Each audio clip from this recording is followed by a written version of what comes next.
Buenos días, mi nombre es Daniela García y hoy les hablaré sobre el estudio de valor pronóstico de la escala Glasgow-Before en trauma craneoencefálico severo de adultos en un centro de referencia. Entonces, el traumatismo craneoencefálico es un golpe en la región craneal o facial capaz de herir el cuero cabelludo o la cara, afectando así de mayor o menor medida el nivel de conciencia. Es un padecimiento común que ha sufrido el hombre desde que apareció por primera vez sobre el mundo. La gravedad del traumatismo depende del mecanismo, sean caídas, accidentes de tráfico, agresiones, entre otras, y de las complicaciones tras el mismo.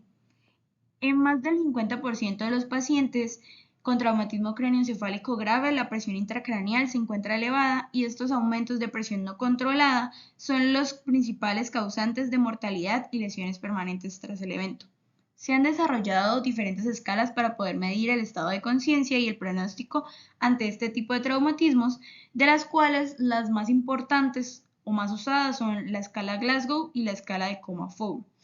La escala Glasgow se ha utilizado para el coma y se ha adaptado de forma generalizada. Sin embargo, presenta ciertas limitaciones, como es la imposibilidad de valorar la respuesta verbal en pacientes intubados o afásicos y la ausencia de valoración de los reflejos del tronco encefálico, los cuales son importantes al momento de establecer un pronóstico. Mientras la escala Fowle ha sido validada por sus autores con una buena concordancia entre observadores y una relación lineal con la mortalidad, permitiendo además distinguir distintos momentos o grados de afectación entre los pacientes con puntuaciones bajas en la escala Glasgow. La escala Glasgow es la más utilizada hasta el momento a nivel mundial. Sin embargo, los diferentes estudios han demostrado su dificultad para poder aplicarla debido a las mismas limitaciones mencionadas anteriormente. Por lo tanto, nos planteamos el objetivo de evaluar el pronóstico de ambas escalas, tanto la Glasgow como la Fowle, en los pacientes con diagnóstico de traumatismo craneoencefálico severo. Entonces, en cuanto a diseño e investigación, es un estudio observacional analítico de tipo prospectivo en el cual se evaluaron la edad, el género, procedencia, ocupación, el mecanismo de trauma craneoencefálico, la mortalidad en los primeros 7 días, el puntaje de la escala Glasgow-Before, la necesidad de ventilación mecánica asistida y la defunción.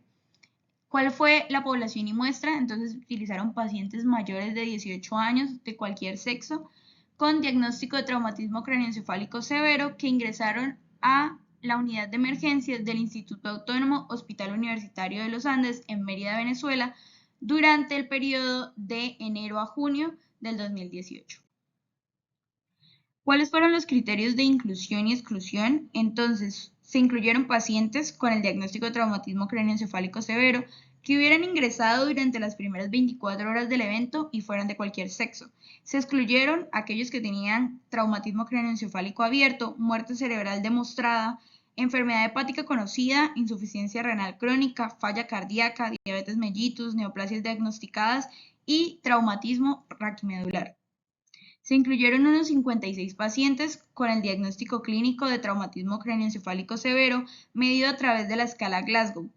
que ingresaron al servicio de emergencias. El 86.6% correspondió al género masculino, mientras el 13.4% restante correspondía al género femenino, siendo en su mayoría pacientes con menos de 35 años de edad, que fueron aproximadamente el 79%.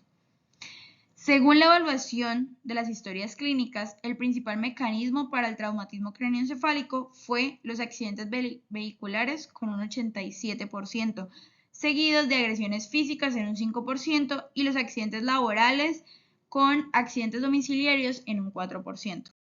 Se midieron además los hallazgos neurotomográficos y se distribuyeron en 4 categorías: edema cerebral, hematoma intraparenquimatoso, contusiones hemorrágicas y la hemorragia subaracnoidea, siendo la hemorragia subaracnoidea y el edema cerebral los eventos más frecuentes.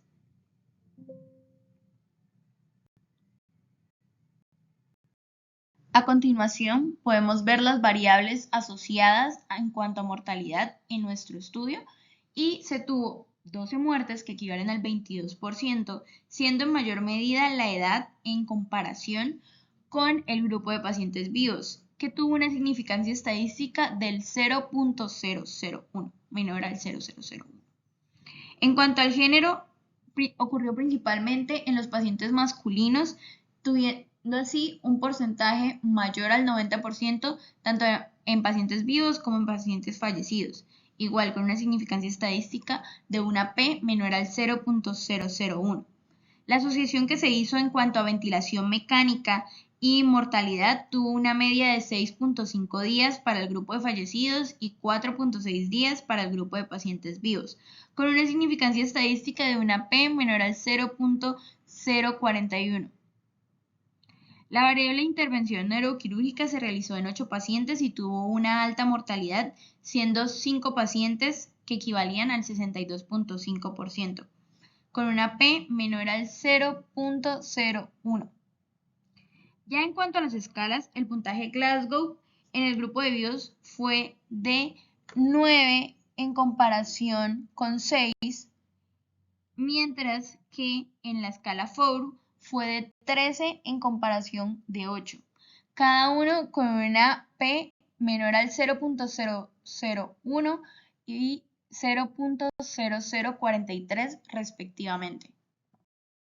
En cuanto a las escalas como tal, el análisis en la curva ROC nos demuestra que la escala Four fue superior en cuanto a la escala Glasgow, siendo así una sensibilidad de 0.88 versus 0.84 y una especificidad de 0.92 versus 0.87 respectivamente. Se hizo además una comparación entre las escalas a través de la prueba D de Summers, Gamma y Tau de Kendall, las cuales en las tres hubo una buena correlación de buena a excelente entre ambas escalas, siendo D de Summers de 0.89, Gamma de 0.91 y Tau de Kendall de 0.86. Ya a modo de conclusión, queremos dejar la necesidad de continuar las investigaciones relacionadas con la línea de traumatismo cráneoencefálico, ampliando así el seguimiento a mediano y largo plazo para poder observar complicaciones en los pacientes con este tipo de traumas, además de aumentar la muestra de los pacientes para poder tener un mejor poder estadístico de estudio y poder realizar a largo plazo un estudio multicéntrico que incluya diferentes centros hospitalarios de alta complejidad y de otras latitudes. Continuar además con estudios de neuroimagen para poder determinar el momento más oportuno del paciente y priorizando su estabilización. Queremos recomendar el uso de la escala Four en la valoración de los pacientes con diagnóstico de trauma cráneoencefálico como una alternativa a la escala de Coma-Glasgow y sensibilizar además al personal de servicio de emergencias en cuanto a la alta mortalidad y las implicaciones pronósticas que tiene el traumatismo cráneoencefálico severo para poder generar directrices al momento de manejar estos pacientes que nos permitan mejorar su pronóstico y disminuir la morbimortalidad de estos pacientes con el traumatismo. Muchas gracias y espero que tengan un buen día.